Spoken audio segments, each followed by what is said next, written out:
Interlúdios, uma série de entrevistas com a produção Viver o Porto. Interlúdio, lapso de tempo que interrompe alguma coisa. Intervalo, interregno. Olá, eu sou a Paula Calheiros e este é mais um episódio da série Interlúdios. A série que acontece no canal do YouTube do Viver o Porto, por favor subscreva o canal, e onde entrevisto pessoas apaixonadas pela cidade do Porto. Venha daí para mais um episódio. Enquanto a pandemia, provocada pela Covid-19, nos obriga a ficar em casa, vemo-nos obrigados a fazer uma pausa. Uma pausa do modo como vivíamos os nossos dias. É tempo agora de encarar novas realidades, novas formas de nos reinventarmos. Neste espaço de tempo que vivemos confinados, durante este interlúdio, vamos com certeza abraçando as memórias e saudades de tudo de bom que deixamos para trás, com a esperança de em breve voltarmos. Voltarmos, certamente a uma realidade que nunca será a de antes, mas que esperamos nos traga de volta a alegria dos abraços, dos sorrisos espalhados pelas ruas, das viagens, das cidades cheias de vida, dos negócios a florescer. Voltar aos locais onde fomos felizes, voltar a viver o Porto.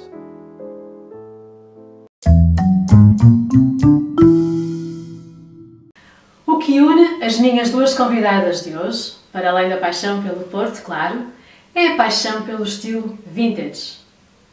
Desde muito cedo que a Lígia e a Carolina se identificam com este estilo de vestir muito próprio, o que as fez abrir em 2014 a loja Mão Esquerda Vintage.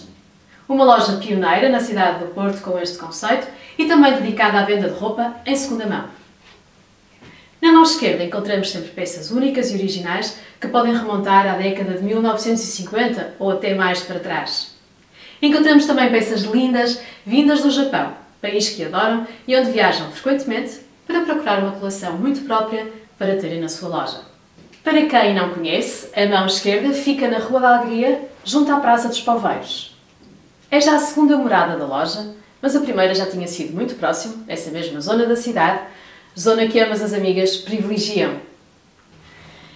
Eu vesti-me para a ocasião, com um vestido Mão Esquerda, que eu adoro, e vou então passar a conversa às minhas convidadas de hoje para viajarmos um pouco até ao Porto Vintage de ambas. Olá Lígia, olá Carolina.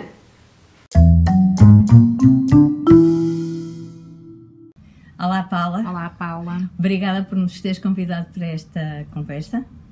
Vamos pôr as máscaras na mão, Carolina, que é para sermos responsáveis. São até ficar a marcar uma determinada altura das nossas vidas. É verdade, é verdade.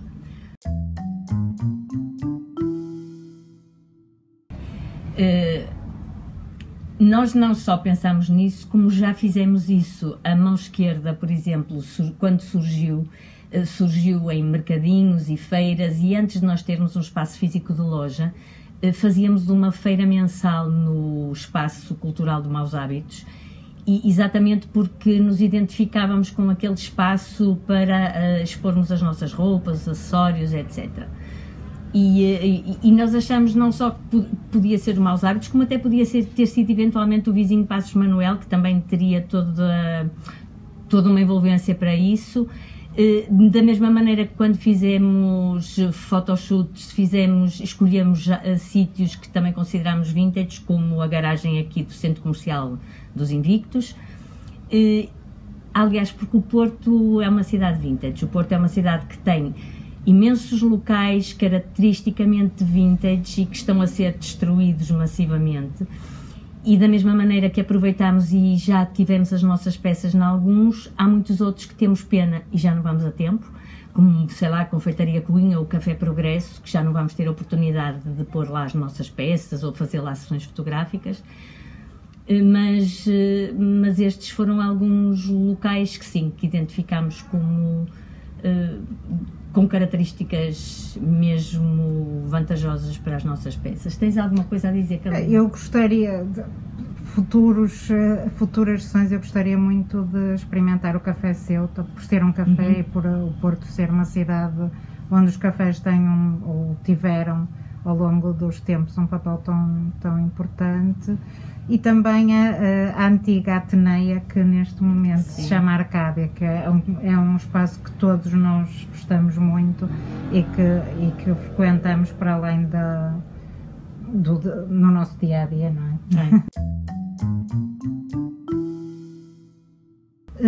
Eu não considero que exista uma especificidade em relação à cidade. Acredito que aqui foi um picar de pedra e uma batalha, porque não existia muita oferta quando nós abrimos.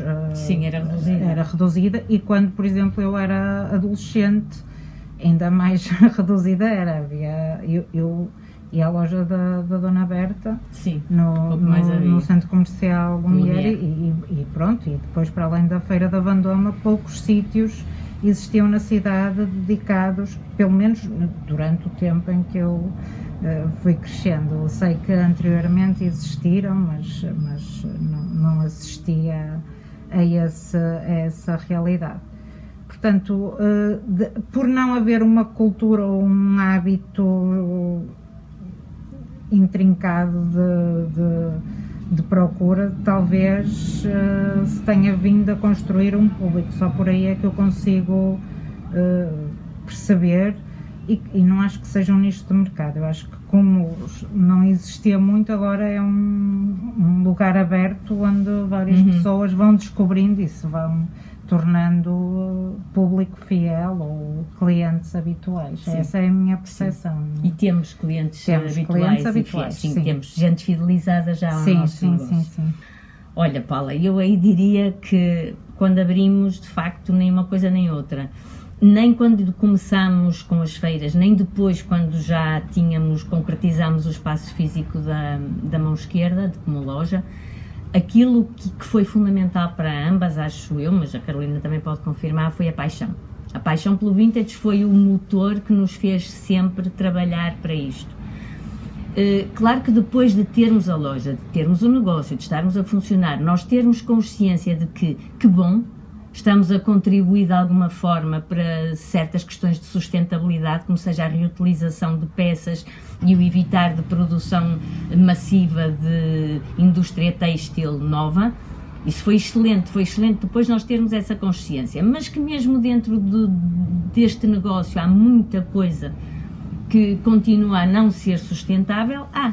Há o facto de se vender moda, vestuário, peças vintage como se fossem descartáveis, por exemplo, e isso acaba por ser na mesma uma forma de vender o vintage que é um bocado fast fashion, contrariamente àquilo que deve ser para nós a questão de cuidar, amar, fazer durar, etc. as peças. E por outro lado, há outras questões de sustentabilidade também a resolver. Agora, de facto, o que eu acho que nos moveu de raiz foi a paixão e não o facto de ser uma moda, ou pelo contrário, o facto de ser sustentável, embora depois nós percebêssemos que sim, que contribuímos para a sustentabilidade, o que é muito bom. Sim, eu não tenho muito a acrescentar. Foi de facto a paixão que sempre nos moveu e que nos continua a mover. Que temos essas preocupações, claro, mas para ter essas preocupações há que ter uma consciência que todos os nossos atos têm consequências. Mesmo muito boa vontade, o saber que estamos a contribuir para que se reutilizem, para que se calhar a compra no mercado de mais rápido, onde as peças se tornam rapidamente obsoletas por não durarem e por serem utilizados materiais muito poluentes e por ser altamente poluente. Nós também sabemos que viajamos, ou seja, a pegada ecológica, nós temos responsabilidade e há que ter sempre consciência e responsabilidade em relação a tudo, não é? Portanto, há que pensar a questão da sustentabilidade a sério. Em vez de sermos tão afirmativos nessa questão. Nós não divorciamos de uma afirmação desse género, que seria muita Sim. irresponsabilidade. Seria presunçoso da nossa parte até, não é?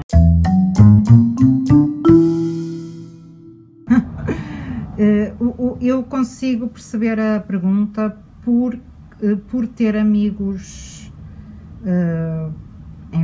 que são naturais de outras zonas do país e também de outros países, que conseguem identificar uma clara diferença na forma como as pessoas do Porto se arranjam. Portanto, eu acredito que existe um estilo próprio, um estilo que as pessoas têm uma preocupação com o estilo e arranjam-se de uma determinada forma, que acho que pode se tornar característica pela visão de outros, não é?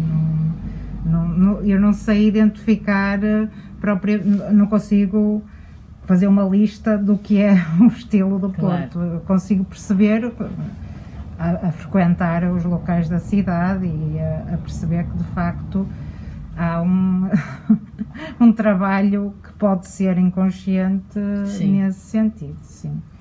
A questão de vestirem-se bem. O bem é logo um adjetivo que é o que é vestir-se bem, não é? Claro. Quer dizer, eu posso achar que é ser arrojado e não ser obrigada às convenções, e nesse sentido há sempre uma minoria de pessoas em qualquer cidade, seja o Porto ou outra qualquer, onde as pessoas podem vestir-se exatamente como lhes apetece, e isto é uma questão que não tem muito a ver depois, porque esteticamente passaríamos aqui um dia inteiro a discutir, não é? Se achamos que as pessoas estão a vestir bem ou não quando se apresentam de determinada maneira. Agora, eu acho que, como a Carolina diz também, que existe um estilo característico do Porto, existe, uma forma mais característica das pessoas se vestirem, as coisas que gostam, e acho que é desde que eu me lembro de viver esta cidade que é assim. Já quando eu tinha 18, 20 anos, mesmo quando na altura havia uma série de coisas que se passavam um bocadinho no underground, era assim. As pessoas que se vestiam de determinada forma, até mais de acordo com a música da época, ou as modas da época, o punk, etc. Era diferente a forma como se apresentavam, por exemplo, aqui ou em Lisboa. Havia sempre uma espécie de fora de regra, uma transgressão a certos códigos de vestuário que eu identificava aqui e que não identificava noutros sítios, mas pode ser porque também conhecia muito melhor a realidade aqui do que de outras cidades.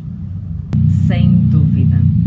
Nós tivemos um primeiro espaço muito próximo de onde temos agora esta loja, e que só pelo facto de estar aqui na praça também dos Poveiros, mas de estar ligeiramente escondido da circulação da praça, atraía muito menos pessoas porque não tinha visibilidade física. E quando mudamos para este espaço, mudamos por um lado porque o espaço é muito bonito, mas por outro lado também porque a visibilidade que esta loja tinha era enorme comparada com outros sítios.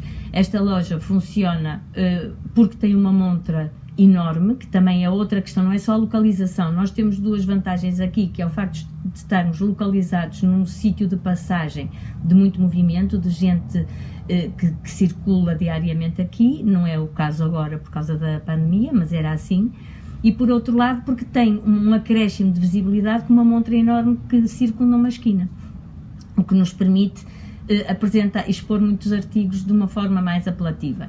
E isso, estranhamente, se antes já era uma vantagem, por exemplo, com os turistas, porque nós não precisávamos de nos esforçar muito para dizer estamos aqui, mesmo agora, em época de pandemia e onde as vendas funcionam apenas online, a nossa localização, mesmo que não haja circulação de pessoas, continua a ser extremamente vantajosa. Há muita gente que passa, vê a montra e nos faz encomendas por causa de ter passado aqui e ter visto a nossa montra. Sem dúvida. É isso, não é? Eu sou uma eterna apaixonada por esta zona há muitos anos, desde a altura da faculdade, que é a minha zona de eleição. Para mim, o que é que não se pode perder por aqui? Há uns anos, eu diria que a vida de bairro. Agora direi que a Avenida Rodrigues de Freitas, as ruas que são transversais e que as cruzam, não é? Todos os duques, os barões, são ruas que me dizem muito, que eu acho muito bonitas. Também, outro dia estive a ter uma conversa com um amigo sobre a cidade e ele disse-me que eu gostava muito desta zona porque tinha árvores. E eu nunca tinha pensado nisso. Mas, de facto, o Porto é uma cidade que onde infelizmente não existem muitas árvores e então as ruas arborizadas tornam-se mais encantadoras. Claro que estas ruas que eu mencionei têm edifícios e têm casas muito bonitas, casas burguesas do século XVIII, XIX, pronto, é uma zona bastante importante, ou que teve muita importância na cidade, não é? O Passeio de São Lázaro era o passeio público, a Faculdade de Belas Artes era um palacete, que há uns anos percebi que até uma roda gigante tinha, ou seja, as famílias burguesas do Porto durante alguns anos residiram por aqui e isso ainda existem esta memória do edificado dessa altura. Acho que a biblioteca é um espaço muito interessante, que tem um pátio muito simpático. Depois estamos próximos do Passos Manuel e dos Maus Hábitos e da barbearia também, que os Maus Hábitos, que existe na garagem onde se localizam os Maus Hábitos. E o Passeio das Fontainhas, que para mim é um sítio muito importante, que tem uma vista muito bonita para o rio. E que se fosse aqui há alguns anos também dizias que valia a pena ir a Vandoma. Exatamente. E agora, felizmente. Sim, não é? A cidade mudou e nós temos de acarinhar com as mudanças que ela tem. Eu subscrevo as tuas recomendações. Sim. Nós sempre trabalhamos, ou tentamos, juntamente com o trabalho de loja aberta, que é bastante, que é o coração do nosso negócio, é o atendimento ao público, e é assim que nós o queremos manter, não é? Portanto, falta-nos... Deixem-nos manter, não é? Deixem-nos manter. Nós gostamos de atender e acho que quando se tratam de peças únicas com cortes muito específicos, é muito importante que as pessoas as possam ver, tocar, até pelos materiais novos que muitas delas têm, não é?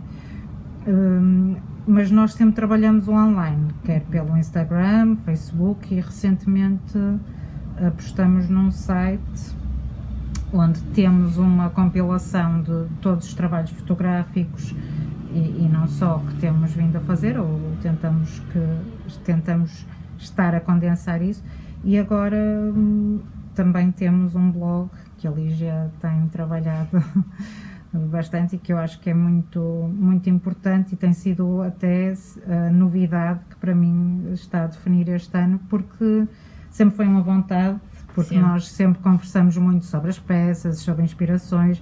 A Lígia envia-me muitos artigos de revistas mais antigas que vai descobrindo, ou fotografias que inspiram, ou falamos de séries, filmes, peças, não é? Teatro, Sim. Dança, tudo o que nos vai inspirando. Nós temos conversas e agora está-se a materializar na forma de um blog, o que me deixa muito feliz. Em relação à venda online, é muito importante nesta altura. Importantíssimo. É importantíssima. Nós temos consciência que até é a única forma de nós contactarmos com os nossos clientes, com os já fidelizados e com os novos. E, portanto,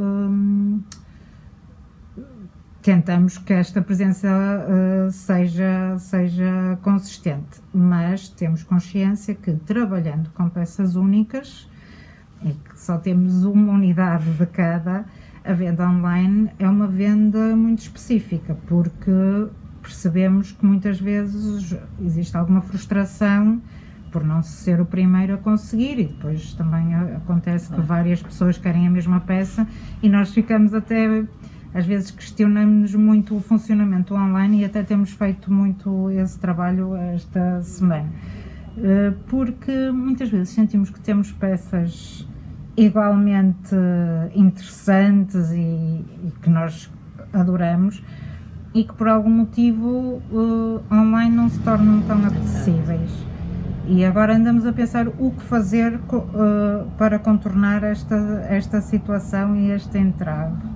Portanto, são os novos desafios e também... Como as pessoas, umas são mais fotogénicas do que outras. Exatamente, o que não... Exatamente, por acaso é verdade. É muito interessante teres falado nisso. É verdade, não é? E isso não quer dizer que sejam melhores ou piores pessoas, ou mais feias ou mais bonitas, não interessa. Claro. Há pessoas que realmente resultam melhor em fotografia e as peças também. O online é fundamental, tem muitas vantagens, porque chegamos a pessoas que não estão na cidade, no país, sim, não é? Nós temos clientes internacionais e que vivem até em sítios bastante, que às vezes até nos deixa bastante curiosos e lisonjeados. Sim. Temos tido um feedback muito interessante. E de facto é o que nos tem ajudado a pagar as contas nesta altura de pandemia, não é? Que estamos fechados e continuamos a ter todos os encargos para garantir. É a nossa única fonte de rendimento e nós trabalhamos da mesma forma, não incrementamos as peças disponíveis, estamos a tentar trabalhar isso de uma forma melhor e pronto, de facto. Onde é que podem ver e comprar? Podem ver no Facebook da Mão Esquerda, depois temos uma página de Instagram que é o Esquerda Mão. Temos uma segunda página de Instagram onde trabalhamos as peças que ainda estão em armazém e onde as pessoas poderão ver essas mesmas peças, que é o Warehouse, Mão Esquerda Warehouse. E agora temos o site que é o www.mão esquerda, que encaminha... Sem o til. Mão esquerda. Nós e a esquerda. Que encaminha as pessoas diretamente...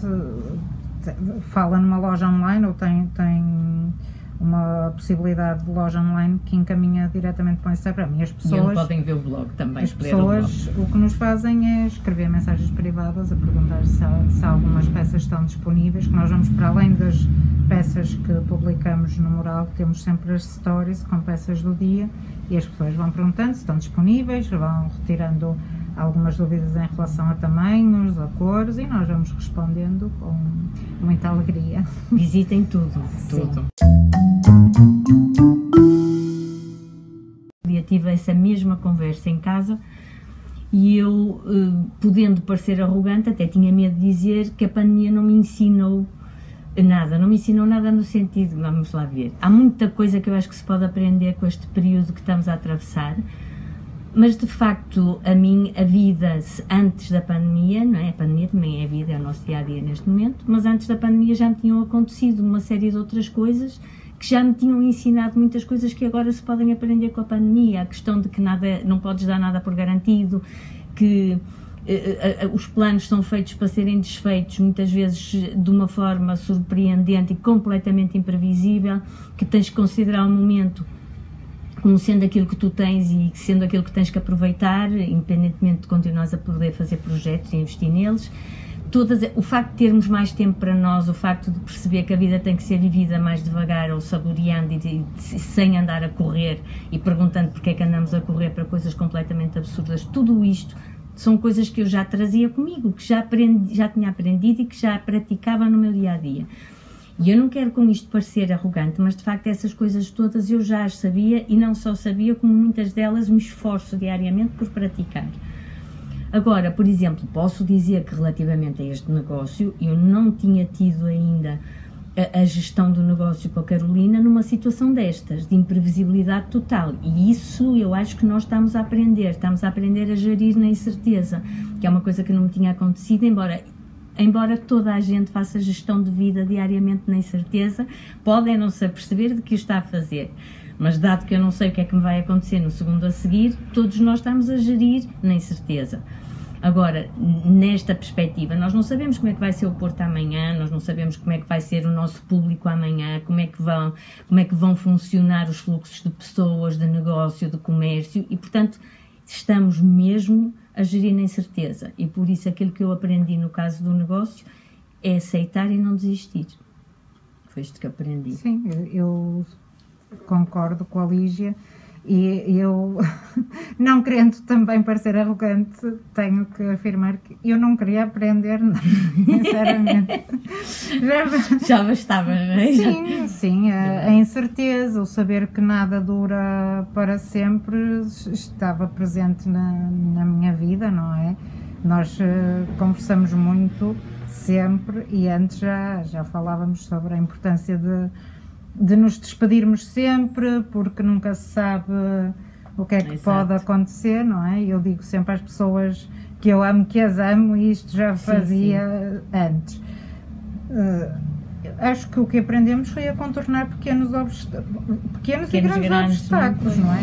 Coisas, situações que, olha, por exemplo, imprimir um documento em termos de estando confinado e não tendo impressora. É uma aventura. É uma aventura mesmo. E uma pessoa vai descobrindo a cidade ainda mais e vai descobrindo possibilidades que antes não conhecia, porque era tudo muito adquirido ou muito rotineiro. Pronto, há novas rotinas que aprendemos. É isso. São novas rotinas.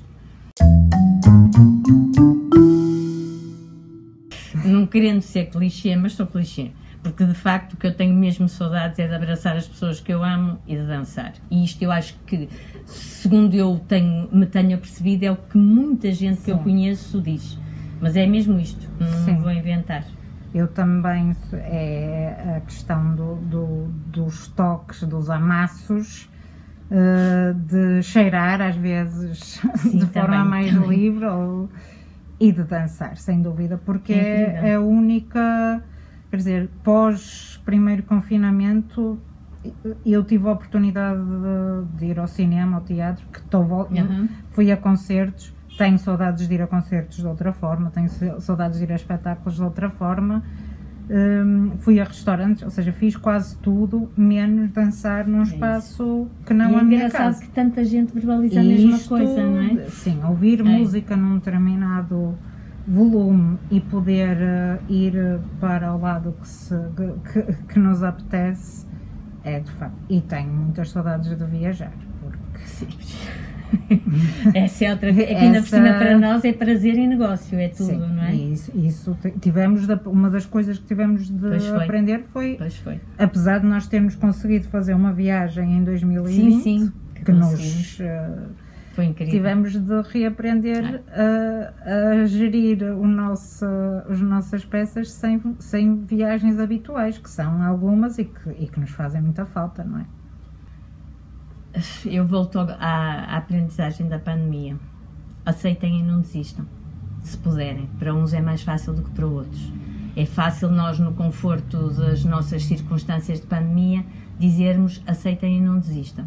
E sabemos que aquilo que para nós são grandes problemas, comparados com outras pessoas, não são absolutamente nada. Mas é este o meu conselho: aceitem e não desistam. Sim, o meu, se é que posso dar algum conselho, exatamente, é reaprender, a contornar, a continuar e com alegria ou a relativizar, porque isto têm sido tempos muito, muito duros, por isso sejam meiguinhos uns com os outros. Paulo, muito obrigada por nos teres dado esta oportunidade, gostamos muito, é um prazer sempre falar contigo, nem que seja virtualmente. Obrigada. Obrigada.